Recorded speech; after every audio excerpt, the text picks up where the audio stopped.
Hello, this is Ken Herron, Product Manager with Telestream, and I'm here to give a quick walkthrough of OptiQ Monitor. OptiQ Monitor is a brand new service we're bringing to market, built on top of Telestream Cloud, and it enables Telestream Cloud users to quickly and easily spin up monitoring of their OTT services.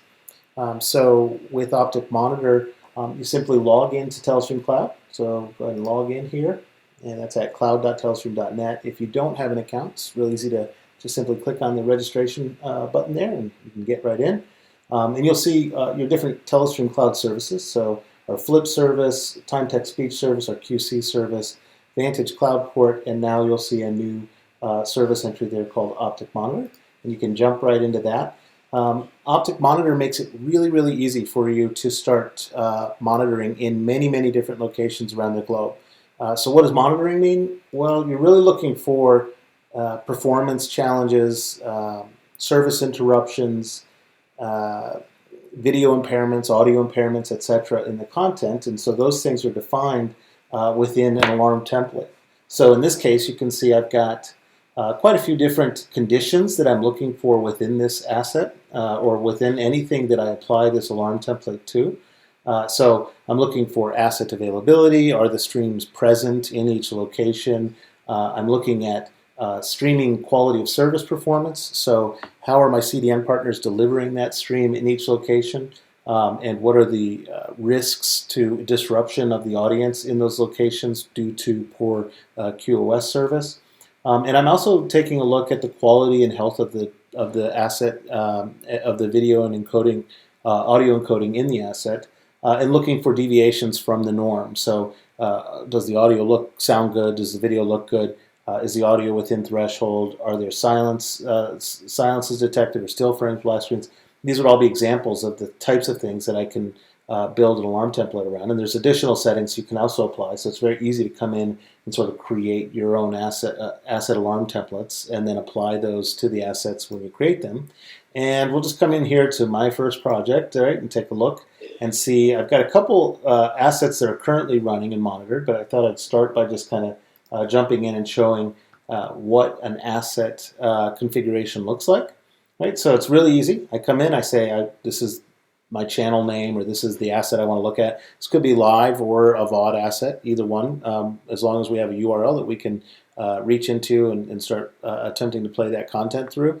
So some folks use this to query their VOD library and measure the performance of assets sitting in their origin. Some people use it to warm the caches for a new show that's airing tonight. I want to start getting that out there, out to the CDN edge before my audience hits it. Others are using it primarily for looking at their live events and live programming and measuring that in every location. So I simply pass it the access to the stream. How do I access the stream, and where do I want to measure performance from? And you can see there's quite a few different regions and locations where we can spin up monitoring. Each one of these is provided for all OptiQ Monitor customers, so you don't need to sort of bring your own cloud, right? We have relationships with all the major cloud providers, and so that enables us to spin up monitoring in any of these geographies. There's over 70 availability zones that we can simulate end user experiences from and give you back real-time information as to how your streams are performing in that region. And then some additional details. Do you want us to collect thumbnails? Are there specific tokens or other access information that we need to pass in order to connect to the stream? So that's defining an asset. Once you've defined an asset, you can begin monitoring that asset. So here are two that are running. If I go into the first one here, I can see the big game. Looks like it's running. Looks like there's a couple alarms going off right now. There's a couple alerts that there's a potential for a gear change risk, and as measured in a couple different regions.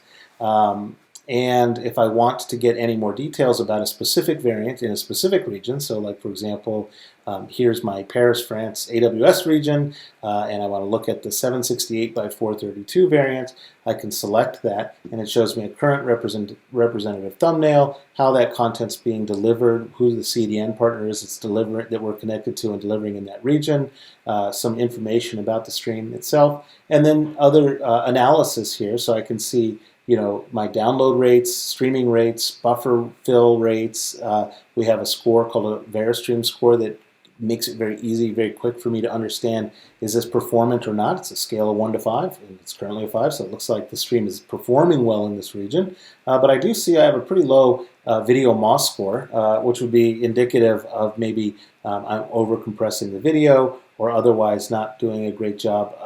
My encoder is not the best encoder that's being applied to this video stream, for example. And then if I want more details, I can simply come in and into my debug mode and see a greater level of detail as to what specifically is happening with the stream in this location. So I can see for every request that location made to connect to the stream, what was the response, what were specific messages that indicated some challenges or performance issues, what are the informational features that we're collecting as to what's going on. And if I want to compare that asset in multiple regions, it's very easy for me to come in and filter by date range, time range, by regions, by variants, by alert level, etc. So we make it very easy for you to kind of quickly get at specifically the information that you want to see. And then lastly, I've got a histogram down here that takes some of the more important relevant metrics and shows me how those perform per variant, per location over time. Right? So we make it very easy for me to sort of at a glance understand what's the current health and status of my content, and then what is the health and status of that content as it's been delivered over time in each region. So yeah, so a lot more there. There's a rich set of API tools to taking this data and pulling it into other third-party analysis systems. We also have automated ways of performing notifications. For example, in the event of an alarm going off, if I want to, my big game event, I want to make sure my ops team is aware every time a new out-of-threshold event happens. So anytime an alarm is triggered, let's go ahead and send an email off. We also support webhooks calls. We also support integration with Amazon SNS and the equivalent Azure and Google notification services. So yeah, easy way to sort of programmatically react to the insights being gathered as part of the analysis that we're doing in each region. So that's OptiQ Monitor at a really, really high level. I would imagine that there would be some questions from that, but obviously I'm recording this, so can't answer those. But we'll be happy to take, and set up a meeting to go in deeper if you have any questions. And thanks for the time.